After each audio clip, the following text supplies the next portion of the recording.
এমনি আমাদের তো বিপ্লবী ওয়ার্কার্স পার্টিগতভাবে নির্বাচনের ব্যাপারে এক ধরনের প্রস্তুতি চলছে, রাজনৈতিক প্রস্তুতি, সাংগঠনিক প্রস্তুতি। যেসব এলাকাতে আমরা 2008 এবং 2018-তে ইলেকশন করেছিলাম তার অধিকাংশ জায়গাতে আমাদের এক ধরনের সাংগঠনিক যোগাযোগ, গণসংযোগের কর্মসূচি আছে।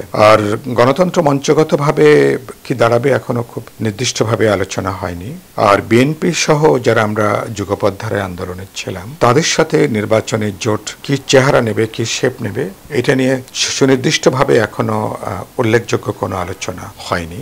যদিও তারা তো বারবার বলছেন যে তারা নির্বাচনের পরে তারা একটা জাতীয় সরকার চরিত্র তারা গঠন করতে চান, কিন্তু আন্দোলনে যারা যুক্ত ছিলেন আগে তো তার একটা রিফ্লেকশন ঘটবে পার্লামেন্টে আগামী সংসদ নির্বাচনে। আমার মনে হয় যে এটা নিয়ে নির্বাচন আরো যত এগিয়ে আসবে তখন আমার ধারণা এটা নিয়ে আরো সুনির্দিষ্ট আলোচনা হবে। আমরা যুগপথের ধারার যে দলগুলো ছিলাম, গণতন্ত্র মঞ্চ, বিএনপি এবং অন্যান্য রাজনৈতিক দল মিলে সবাই মিলে আমরা একটা নির্বাচনী মঞ্চ বা মোর্চা করা যাবে কিনা, অথবা অ্যালাইনমেন্টের ধরনটা কিরকম হবে। আমার ধারণা এটা একটা গুরুত্বপূর্ণ ইস্যু। এটা হয়তো আরো কিছুদিন পর থেকে এটা নিয়ে আমার ধারণা আলোচনা হবে।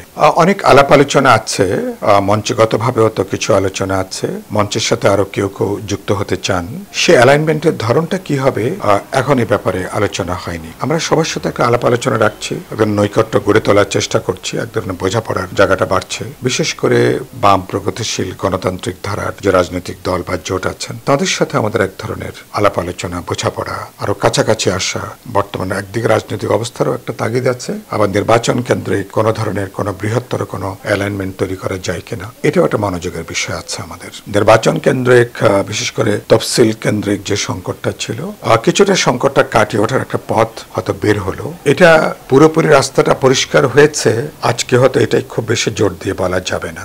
বিষয়টা নির্ভর করবে, আরো বেশ কিছু চ্যালেঞ্জ আছে, যেমন বিচারটা কবে নাগাদ কিভাবে দৃশ্যমান করা যাবে, এটা একটা গুরুত্বপূর্ণ একটা আলোচনা এবং অনেকেরই আমাদের এই ব্যাপারে গুরুত্বপূর্ণ মনোযোগ আছে। দ্বিতীয়ত আমরা জুলাই সনদ যেটা করতে চাই, আগামী জুলাই মাসের মধ্যে এই সনদটা তো আমরা স্বাক্ষর করতে চাই। এখন এটা নিয়ে যেমন কিছু প্রশ্নে ঐক্যমত আছে, অনেকগুলো প্রশ্নে আর এটা ওইটা না, কাপড় ধোয়ার একটাই সলিউশন, চাকা অল ইন ওয়ান। ভিন্নমত বা দ্বিমত আছে। কতখানি প্রশ্নে আমরা একমত হতে পারি আলাপ আলোচনা করে, এটা হয়তো আগামী কয়েকদিনের মধ্যে এটা বোঝা যাবে। তো এটাও একটা গুরুত্বপূর্ণ একটা চ্যালেঞ্জ আকারে থাকছে।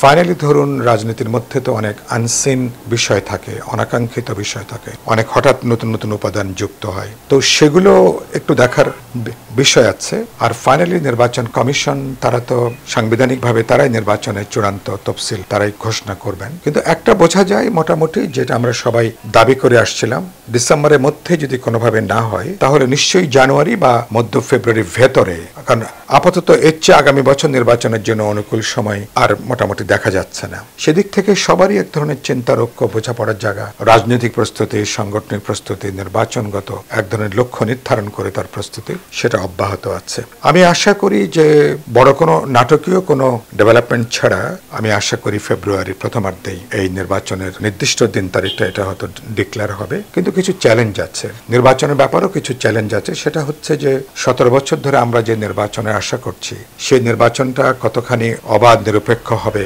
কতখানি প্রতিদ্বন্দ্বিতামূলক হবে, এবং সেই নির্বাচনে রাজনৈতিক প্রভাব, প্রশাসনিক প্রভাব বা কালো টাকা, অবৈধ অর্থের যে দৌরাত্ম্য, তার মানে বহুমাত্রিক যে ম্যানিপুলেশন যেটা নির্বাচনকে প্রভাবিত করে, যার মধ্যে দিয়ে ভোটাররা ভয়ে থাকেন, আতঙ্কে থাকেন, নানা ধরনের চাপে থাকেন, ফলে এগুলো এটা মোকাবেলা করে কতখানি অবাধ নিরপেক্ষ করা যাবে, এটা একটা বড় চ্যালেঞ্জ কিন্তু থাকছে।